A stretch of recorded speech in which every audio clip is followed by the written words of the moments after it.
Hello everyone, my name is Miss Jenna with the Louisville Public Library.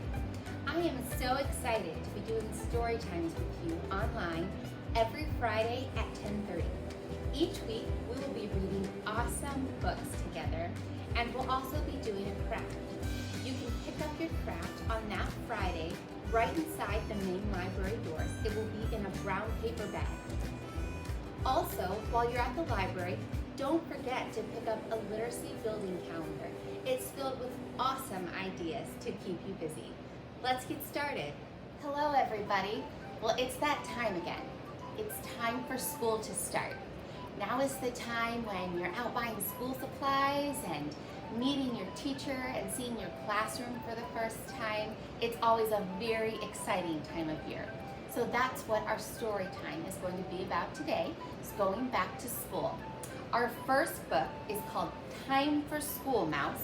It was written by Laura Numeroff and illustrated by Felicia Bond.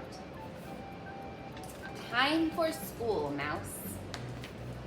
It's time for school. Mouse has a new lunchbox. Where is his backpack? Here it is. Where are his notebooks and his pencils? Here they are. Oh no, where did Mouse put his homework? Mouse looks for his homework, but he finds his teddy bear instead. Mouse looks for his homework, but he finds his crayons instead. Mouse looks for his homework, but he finds his cookies instead. Mouse finds his doctor's kit and his baseball, but no homework. Uh-oh, it's time to go. Mouse turns his backpack upside down. Ah, there it is. Time for school, Mouse. Well, it's a good thing Mouse found his homework.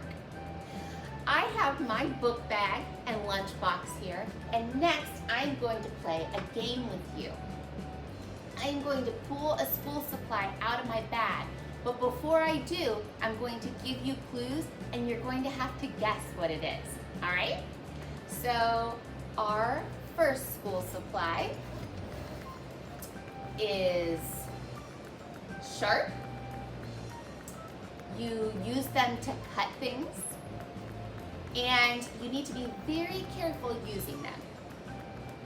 Right, they are scissors.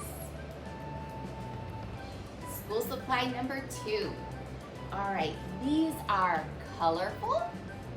You use them to color, and you can make beautiful pictures with them. That's right, crayons. Our third school supply.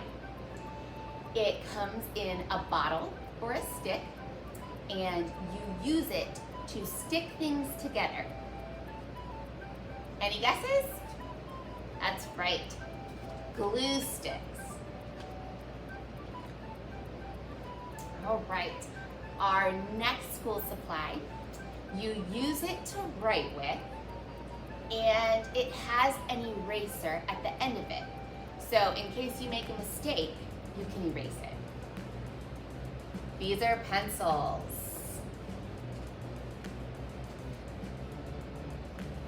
Okay, we have 2 more. Our next school supply is something that opens, and it typically has pockets on the inside for you to put papers in, and it helps when you need to take things home to show mom or dad. Any guesses? A folder. A blue folder for Louisville. All right, last one. This last school supply is filled with different pages of paper, and you use it to write it. Any ideas? A notebook. I always love new notebooks ready for writing. All right, friends, well, good job. Let's get on to our next level. I don't know about you, but when I was in school, I always loved getting a new pair of school shoes. Clean shoes with no scuff marks or dirt on them. And so that is what our next book is going to be about. with one of my favorite characters, Pete the Cat. This is called Pete the Cat, Rocking in My School Shoes. It was written by Eric Litwin and illustrated by James Dean.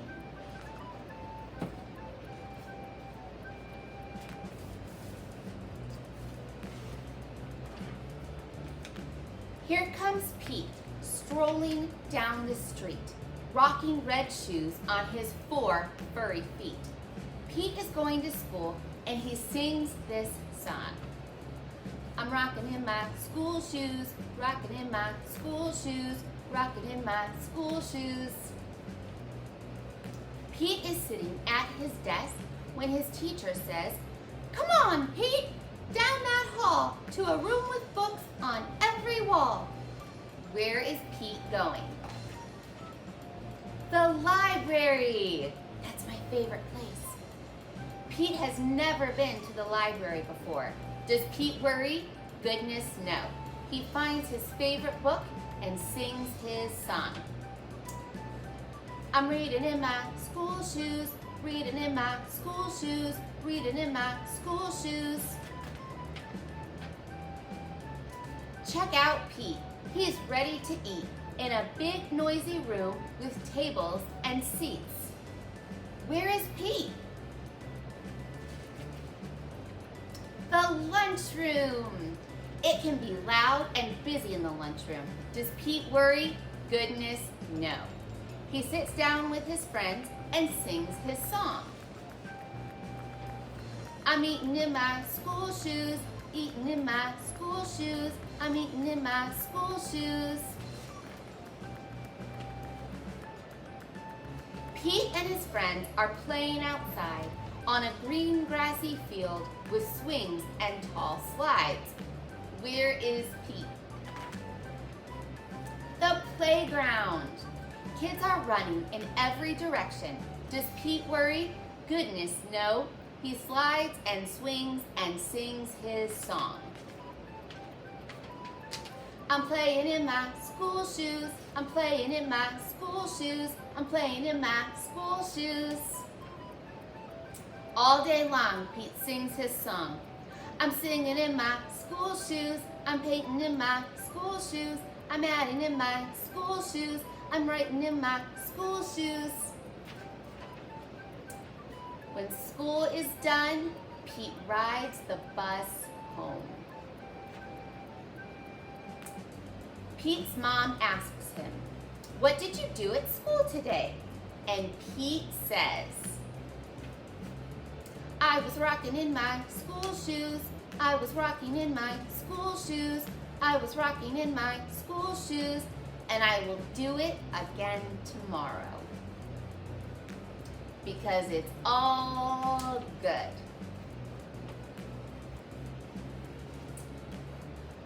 That was a great book. So remember, if you are nervous that first day of school, or you do some things you've never done before, it's all good. Now, school, doesn't always have to be just for kids. School can be for dogs too. So we're also going to read Clifford Goes to Dog School.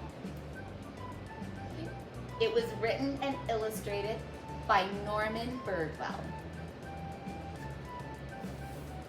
I'm Emily Elizabeth. This is my dog Clifford. Clifford is a very smart dog. He can do tricks. He can beg. He can shake hands. You should really see him play dead. He's good at that. I thought he was perfect, but my aunt didn't agree. She was a dog trainer.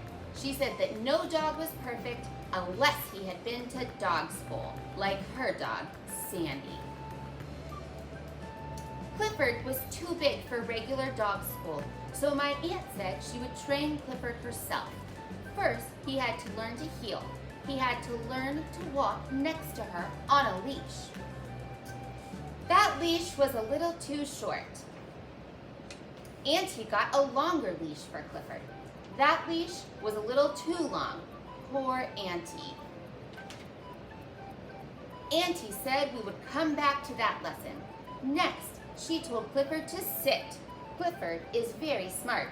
He sat. Luckily, Clifford didn't sit down really hard. The man wasn't hurt, just surprised. Auntie said that Clifford was pretty good at sitting. Now he needed to learn how to stay. That meant not moving until he was told to move, no matter what happened. She told him to sit and stay. Auntie said she had some good books on dog training that I should see. We went to her house a few blocks away. She had so many good books about dogs. I love to read. I guess I was so busy reading, I forgot about Clifford. He was still sitting and staying.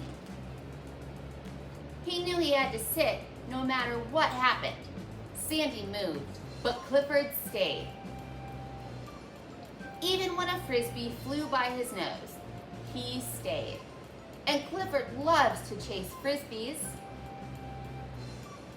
Even when some dogs and cats played near him, Clifford stayed, but it was hard.